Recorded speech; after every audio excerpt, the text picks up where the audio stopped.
ये हमारे ट्रस्ट जो माँ चंडी वेलफेयर ट्रस्ट है उनके उनके चेयरमैन हैं, जो इस कैंप से रिलेटेड जानकारी सबके साथ साझा कर रहे थे। हम इनसे पर्सनली थोड़ी सी बात करना चाहेंगे और उससे पूछना चाहेंगे इन ट्रस्ट के बारे में कि ये ट्रस्ट कब से चल रहा है और इस ट्रस्ट की जो अभी तक की जितनी भी फैसिलिटीज़ रही हैं लोगों को, वो क्या क्या फैसिलिटीज़ ये प्रोवाइड करते हैं लोगों को, किस तरीके की ये सेवाएं अपनी देते हैं। तो ये मैं इनसे जानना चाहूँगा कि आप लोग कब से कर रहे हैं और किस तरीके से ये लोग ये इसको कर पाते हैं, ये फाइनेंशियली किस तरीके से मैनेज कर पाते हैं। क्योंकि जैसे हम देख रहे हैं कि ये एक छोटा सा काम नहीं है, इतने लाखों के लोगों के लिए इंतज़ाम करना और लाखों लोगों के लिए इंतज़ाम करना ये छोटी बात नहीं है। ये सब कुछ हम जानना चाहेंगे इनसे कि ये किस तरीके से कर पाते हैं। सर नमस्कार। सर जय माता दी, नमस्कार। मैं आपसे जैसे कि इस ट्रस्ट के बारे में आपने जानकारी दी है कि आप यहाँ पे इतनी फैसिलिटीज़ दे रहे हैं, यहाँ पे रहने की फैसिलिटीज़, खाने की फैसिलिटी, कंबल, ब्लैंकेट, ये आई सर्जरी कैंप, तो पहले तो मैं ये पूछना चाहूँगा कि ये सब कुछ मुमकिन कैसे हो पाता है? सर सबसे पहले तो ये मुमकिन होने की बात माँ चंडी के आशीर्वाद से ही सब हो पाता है। तो ये 2008 से माँ चंडी वेलफेयर ट्रस्ट का आगाज़ किया गया था 2008 में।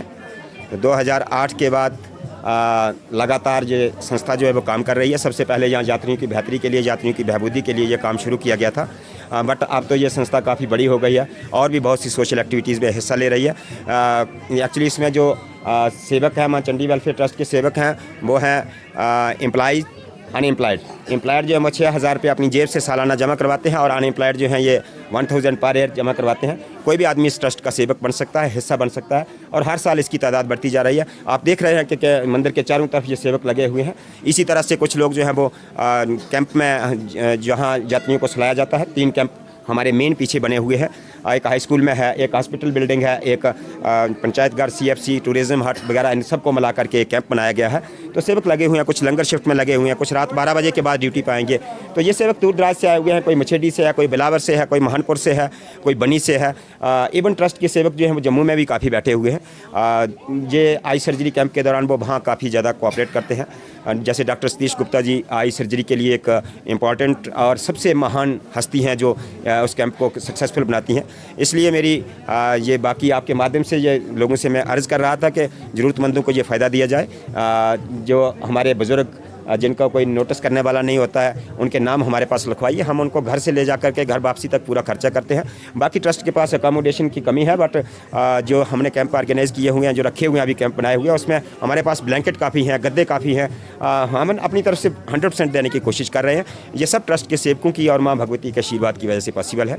जैसे कि आपने आई सर्जरी कैंप की बात की है, अभी तक आप कितने कैंप ऑर्गेनाइज कर चुके हो और इस कैंप से कितने लोगों को ने आज तक फ़ायदा उठाया? सर अभी तक तो ये 10th free eye surgery camp है। 9 कैंप ऑर्गेनाइज किए जा चुके हैं और हमारे पास इसका रिकॉर्ड है। 1500 से ज़्यादा पेशेंट्स जो हैं इसका बेनिफिट ले चुके हैं।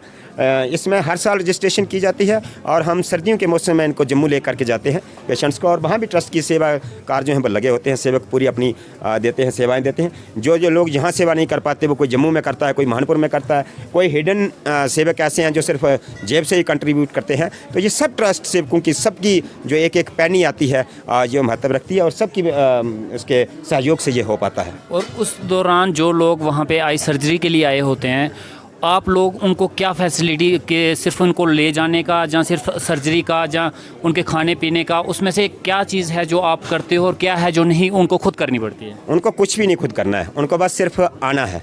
और आने के लिए भी गाड़ी का खर्चा हमारा है, रहने का खर्चा हमारा है, खाने का खर्चा हमारा है। बाकी किसी को ऐनक लगती है, किसी को दवाई लगती है, किसी की सर्जरी होती है, जो भी खर्चा होता है वो डॉक्टर सतीश गुप्ता के सहयोग से और माँ चंडी वेलफेयर ट्रस्ट के द्वारा ही किया जाता है। पेशेंट को कोई खर्चा नहीं करना होता है, सब ट्रस्ट द्वारा बेयर किया जाता है।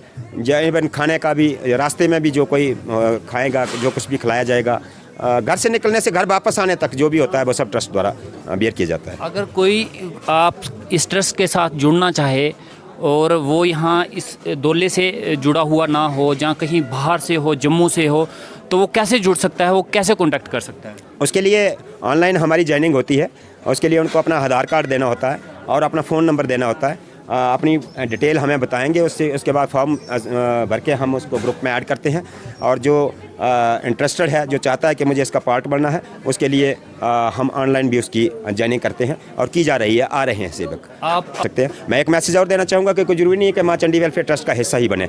अगर किसी को वेलफेयर का काम करना है तो सबसे पहले अपने घर में अपने बुजुर्गों को देखें, उनकी सेवा करें, और उसके अलावा अगर इस ट्रस्ट का पार्ट नहीं बन सकते हैं तो अपने गाँव मोहल्ला में ही कोई ऐसी संस्था बनाएं जिससे दूसरों को हेल्प कर सकें, दूसरों की मदद कर सकें। और इस ट्रस्ट का अगर माँ चंडी परिवार का हिस्सा बनना चाहें तो उसमें भी उनका स्वागत है, वेलकम करते हैं। शुक्रिया, थैंक यू सो मच। धन्यवाद, जय माता दी। देखिए, जिस तरीके से आपको ट्रस्ट के बारे में जानकारी दी गई है, इनके कामों की जानकारी दी गई है, ट्रस्ट क्या क्या काम कर रही है और कैसे आप जुड़ सकते हैं, मुझे लगता है कि ये ट्रस्ट जो जिस तरीके से अपनी फैसिलिटी सेवाएं दे रही है, और ख़ासकर जो आई सर्जरी कैंप्स लगाए जा रहे हैं, और 10th आई सर्जरी कैंप है जो ऑर्गेनाइज़ किया जा रहा है, 1500 से ज़्यादा लोगों ने आज तक सर्जरी का बेनिफिट उठाया है।